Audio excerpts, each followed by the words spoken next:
मी गोड बोललो तर म्हणाल परिणाम झाला याच्या डोक्यावर, असं वक्तव्य उपमुख्यमंत्री अजित पवार यांनी केलंय। यानंतर एकच हशा पिकला। ते नेमकं कोणत्या संदर्भाने म्हटले होते पाहूया। आणि पालखी तर आपली चोपट काकाची पालखी तिकडे नेते 10 एकर पालखी तळाला जागा ठेवतोय।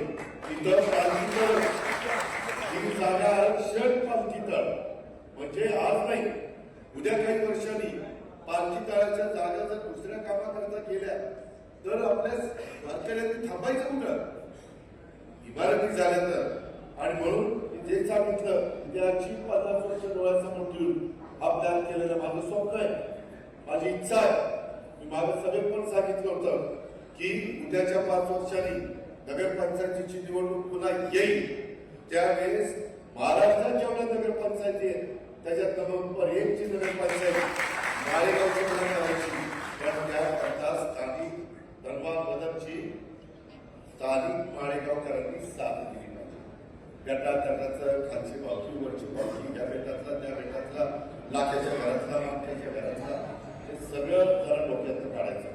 तिथं काही लोकांनी डिवायडर करायला विरोध केला। अहो तुम्ही बघेल ना, अजित पवारच्या स्वतःच्या घरी सहयोगला ह्याच्यातले अनेक लोक जाहीर करतात मी माझ्या इथला डिवायडर बंद केला की नाही? आज बिगोर रोड कसा झाला? ठराविक ठिकाणी डिवायडर करू ना, पण सगळीकडे डिवायडर करायचं म्हटलं तर नाही जमलं, ऍक्सिडेंट होती। सगळीकडे आपल्या जागा मोकळ्या जागा, इकडं माझी वस्ती डिवायडर, इकडं माझी वस्ती डिवायडरच्या तिथं जागा ठेवा, असं नाही। वाहतुकीची शिस्त लावण्याच्या करता ज्या नियम आहेत त्या पद्धतीनं ते होणार आहे।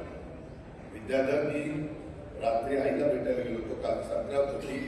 मी काल जरी संक्रांत झालेली असली तरी आपल्या तमाम माझ्या लाडक्या बहिणींना, माझ्या भावांना, माझ्या बाबांना मकर संक्रांतीच्या खूप खूप हार्दिक शुभेच्छा।